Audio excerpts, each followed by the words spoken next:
ॾिसो इहो त ज़िंदगीअ में हिकिड़ो ई एक्टिविज़म आहे जेको मां ॾाढो प्राउडली ओन कंदी आहियां, उहो वुमेन राइट्स जो हवाले सां जेको असां कमु कयूं पिया वुमेन एक्शन फोरम जे प्लेटफॉर्म ते। पर इन खां पहिरीं बि जॾहिं असां यूनिवर्सिटी में पढ़ंदा हुआसीं, 1993 जी ॻाल्हि आहे, त उन वक़्तु असां हिकिड़ो यूनिवर्सिटी में अमर सिंधू सां मिली हिकिड़ो अदियूं फोरम ठाहियो हुयो ऐं उन फोरम जे प्लेटफॉर्म ते असां औरतुनि जे हवाले सां जेके इशूज़ हुया ऐं असां उहे इशूज़ जेके से खणंदा हुआसीं।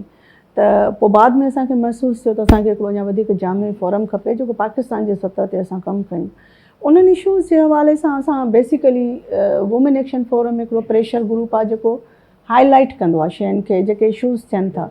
जॾहिं असां सिंध में कमु करणु शुरू कयो त जेको वेफ जो किरदारु हो उहो मज़ामती हुयो। वेफ जो घणो फोकस जेको कानून जेके एंटायर वुमेन लेजिस्लेशन थी जंहिंमें औरत जी गवाही अधु हुजे, हुदूद ऑर्डिनेंस हुजनि।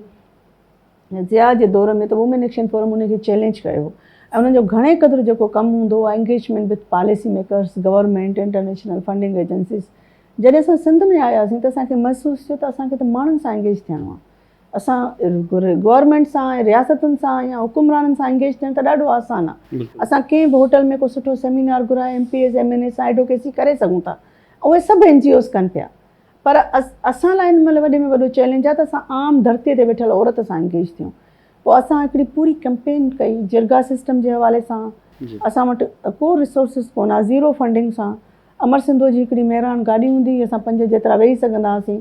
उहा ड्राइव कंदी पंहिंजे पेट्रोल ते करे। असां केॾी महिल सखर में को सुञाण वारो उनजे घर रहियासीं, केॾी महिल शिकारपुर उते वियासीं। ईअं असां पूरी सिंध में कॉम्प्रिहेंसिव हिकिड़ी मोबिलाइज़ेशन कई, माण्हुनि खे ॿुधायो त वुमेन एक्शन फोरम आहे ऐं इन जे प्लेटफॉर्म तां हाणे ऑटोमेटिकली असांखे 100,000 इन औरतूं, माण्हू, मर्द पाण अप्रोच कंदा आहिनि त इहे असांजे पाड़े में थिए पियो। ऐं घणे क़दुरु सभ खां वधीक जेको असांखे इन में जेका मदद रही आहे, जेके नंढनि शहरनि में सहाफ़ी आहिनि जेके पाण आवाज़ु बुलंद था करे सघंदा आहिनि, उन्हनि खे हुते चैलेंजिस हूंदा आहिनि, उहे असांखे इंफॉर्म कंदा आहिनि त हिते हिन औरत सां ई थी रहियो आहे, हिते कारी थी मरी वई आहे, हिते लाश मिलियो आहे, हिते FIR दर्ज नथी थिए।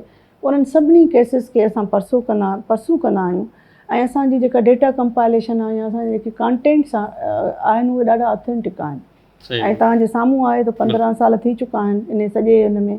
ऐं असां सम्झूं था त जंहिं दौर में फेमिनिज़म या फेमिनिस्ट हिकिड़ो ठठोल हूंदी, असां उन दौर में ठठोल जो शिकार थियासीं ऐं तहमतूं लॻियूं। फेमिनिज़म जो मतिलबु सम्झो वेंदो हो त बद किरदार औरतूं फेमिनिस्ट आहिनि। ऐं हाणे केतिरा ई मर्द प्राउडली चवंदा आहिनि असां फेमिनिस्ट आहियूं। भई जॾहिं असां 15 साल पहिरियों फेमिनिस्ट हुआसीं त अछूं था हुआसीं, हाणे तव्हां असां जहिड़ा अछूं त थियो त 15 साल महिनत छो पिया करायो। सो एनीवे त हाणे कम अज़ कम समाज में जेको इहो सॼो औरतुनि जे या सिंफ़ी बराबरीअ जी जेका ॻाल्हि आहे उहा हाणे को बि अहिड़ो मर्द पर पुट भले उहो प्रैक्टिस न कंदा हुजनि पर उन खां इनकार नथा कनि। इहे 15 सालनि जी असांजी अचीवमेंट आहे त माण्हू सिंफ़ी बराबरी जी ॻाल्हि कनि था ऐं औरतुनि जे हक़ुनि खे मञनि था। त उहे हाणे एतिरे क़दुरु जो जमायत इस्लामी वारा बि औरतुनि जा जुलूस कढनि था। त इन मां अंदाज़ो लॻायो त औरतुनि जे हक़नि जे हवाले सां जेका कंहिं दौर में टोक हूंदी, कंहिं दौर में ठठोल कई वेंदियूं, करनि चश्मनि वारियूं मायूं, वार कटियल मायूं, माना अहिड़ो कहिड़ो मश्करी न हूंदी जेका ठाही वेंदी। पर एट द एंड जंहिं पोज़ीशन ते 15 साल पहिरियों असां हुआसीं, 15 सालनि खां पोइ तव्हांखे केतिरा ई माण्हू उन ई पोज़ीशन ते नज़र ईंदा।